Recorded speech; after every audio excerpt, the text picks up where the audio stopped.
We have a major Broncos update as a report reveals a wild update surrounding by far the strongest aspect of this Denver Broncos team through 6 weeks of football. We're going to break down this report, where it came from, what it says and what it means about the team, as well as how it has implications looking later on and ahead into the remainder of the NFL season, as we currently sit at a 4-2 record for the Denver Broncos after week 6. They took down the Jets in London on Sunday morning. It was a frisky, rough win, but they got it done, and that's all that matters.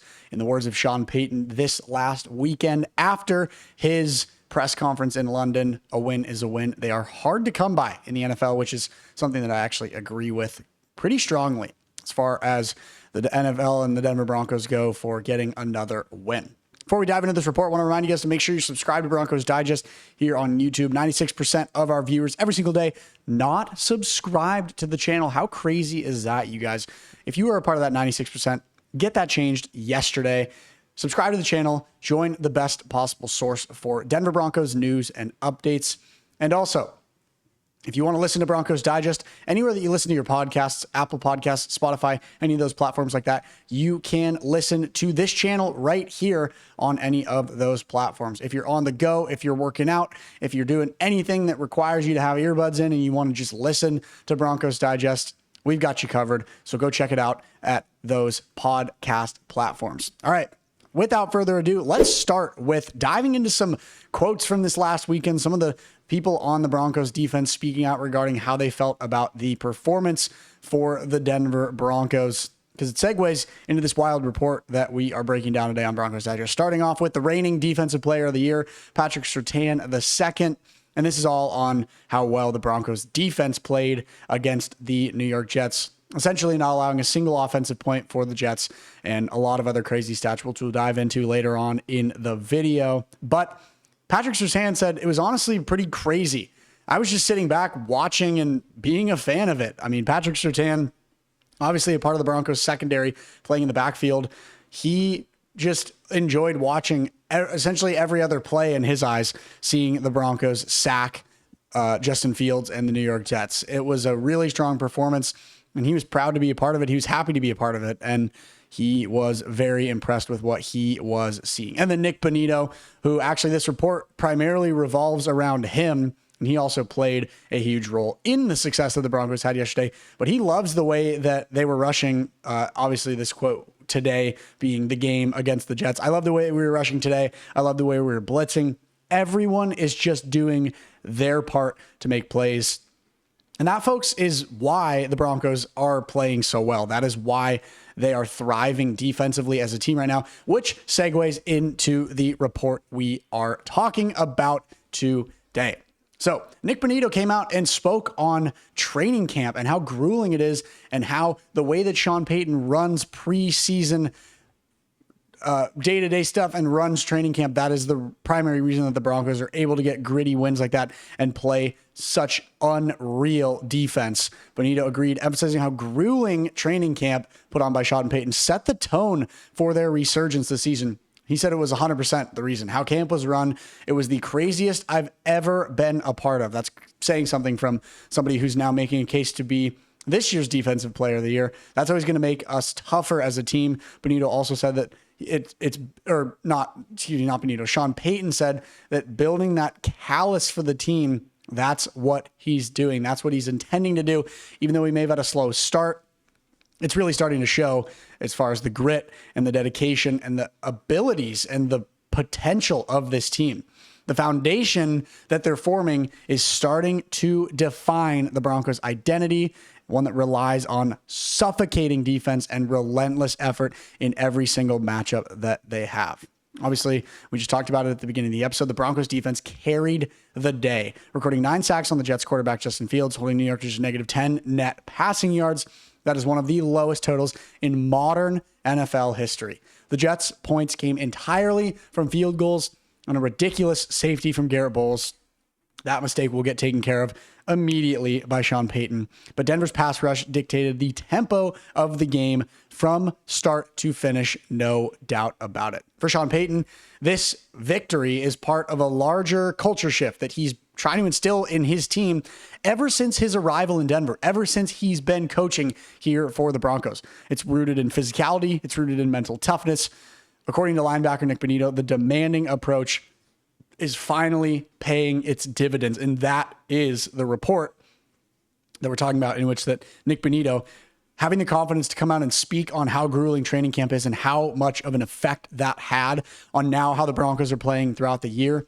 It's crazy how, we don't really get much of an inside look at the Broncos vibe amongst their coach and amongst how Sean Payton's instilling stuff in them. Obviously we get some in-camera locker room footage that we get to see, but other than that, it's kind of away from the media. So a report like this revealing how Nik Bonitto feels so strongly that what Sean Payton is trying to instill in his team and how grueling he makes training camp. And I love the way that it was described, adding that callus on that team, that thing that just will not go away. It is a part of you. It is a part of your identity. That is what's starting to show for the Broncos as far as why they've been able to get some really strong wins over the last 3 weeks. They're on a 3-game winning streak. That's a pretty big deal if you ask me. A very strong win against the Bengals on Monday Night Football. A shocking Eagles win, which was really exciting. It's still exciting, but it's definitely starting to lose some excitement as the Eagles lost to the Giants, and a lot of issues in their locker room are starting to appear around A.J. Brown and Nick Sirianni and all that kind of stuff. But still, nevertheless, a really exciting win. And then this win here in London against the Jets. Things are looking bright for the Broncos in this report. As far as what Nik Bonitto had to say is a perfect connection as to why the identity and the skill level around this team is really starting to show. Just to recap, what this defense was able to do against a struggling New York Jets team: 9 sacks, 15 quarterback hits, 7 tackles for loss, 4 passes defended, and -10 passing yards. It was a defensive masterclass, to say the least, and it's essentially the sole reason that the Broncos won this game in London. The head coach of the New York Jets was asked in his press conference if Justin Fields was going to be seeing the bench more in the next few weeks. And it honestly caused a pretty viral media clip of a frustrated New York Jets head coach having to literally say to this reporter, like, are you out of your mind? Our quarterback isn't bad. We just went up against the number 1 pass rush in the league. And that's the Denver Broncos. People can say what they want, and there's a bunch of obviously different rankings and different opinions, but the Denver Broncos have the best defense in the league. And it is the reason that they won that game in London against the New York Jets. So very exciting stuff that the Broncos defense is continuing to be the top of the totem pole amongst the NFL. And what an interesting segue of Nik Bonitto revealing how the identity of training camp and everything that they instill in their players as a coaching staff led by Sean Payton is kind of leading into the way that this team is performing looking forward. All right, let's talk some divisional stuff. After the Chiefs played last night, I do really quickly want to make note and apologize for a mistake that I made in a previous episode of Broncos Digest that was released on Sunday on game day. I could have sworn that I read somewhere that the Chiefs had a bye week this week. I was mistaken. They were playing Sunday Night Football. I apologize for making that mistake. Like I said, I thought I read it somewhere. I thought I was correct on the facts there, but that was not the case. So the fact that the Chiefs played last night and the fact that the Broncos and the Chargers both won prior to this game, pretty big implications looking at the division and looking forward now. So I would say the Chiefs had a pretty statement win against the Lions last night at home in Kansas City. 30-17, pretty dominant showing. They looked, it's hard for me to say this, but they looked pretty good against the Lions. And, something that we've talked about on this channel multiple times and something that I'm still living by is the start of the season was very bizarre. Chargers are off to one of their best starts in over 25 years. The Broncos lose back-to-back field goal walk-off losses where it's like one of them has the crazy leveraging call. And you've got all this really, really crazy stuff going on.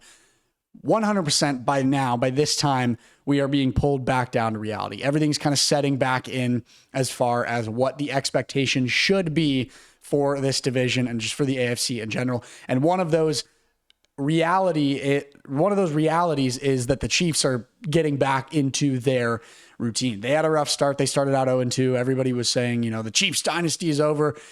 They're not going to be good anymore. I still think the Chiefs are going to be a problem. And we'll look at the AFC West standings now.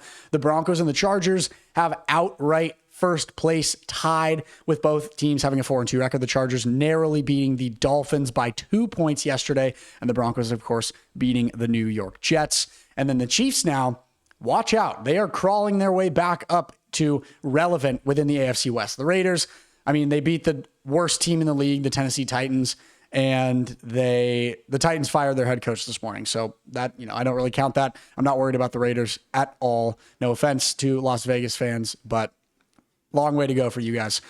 But the Chiefs are starting to crawl their way back into relevance in the AFC West, and it's something that the Broncos have to look out for because they've got both of their divisional games against the Chiefs still. They've got one more against the Chargers all the way at the end of the season. It's their last game of the year, and they've got both against the Raiders coming up as well. The first one against the Raiders is Thursday Night Football, so it'll be on the primetime stage, and hopefully Denver will be able to take care of the Raiders with ease. But before these divisional games happen, even closer in the future, we've got some exciting games for the Broncos to look forward to. They've got back-to-back home games in Denver, Colorado at Mile High Stadium. They've got the Giants first with Jackson Dart and Cam Skattebo, and then they've got the Dallas Cowboys. I think both of these games are going to be really exciting. Two NFC opponents. Jackson Dart and Cam Skattebo are single-handedly making this New York Giants team relevant again. And Jackson Dart is a very strong rookie quarterback. So I'm excited to see the Dart and Nix duel in the Mile High City on this coming weekend. And then the Cowboys game should be a good one as well. Cowboys are kind of a hit or miss. That's like the definition of any given Sunday for me is, how the Cowboys can sometimes come out and play a really strong game and essentially almost beat some of the best teams in the league, or they can lose to the Carolina Panthers like they did last weekend. And it's all kind of just hit or miss any given Sunday, like I said. So it's kind of just, we'll see what happens in these next few weeks. But I think the Broncos getting this win against the Jets and this defensive performance sets a good tone heading back to the Mile High City and getting some home games after being gone for a long time. Exciting stuff. We'll keep you covered on everything going on in the world of Denver Broncos this week, right here on Broncos Digest. So make sure you're subscribed, make sure you like, and leave a comment. Let us know what you think of our videos. And we will talk to you guys soon. Go Broncos and enjoy the rest of your day.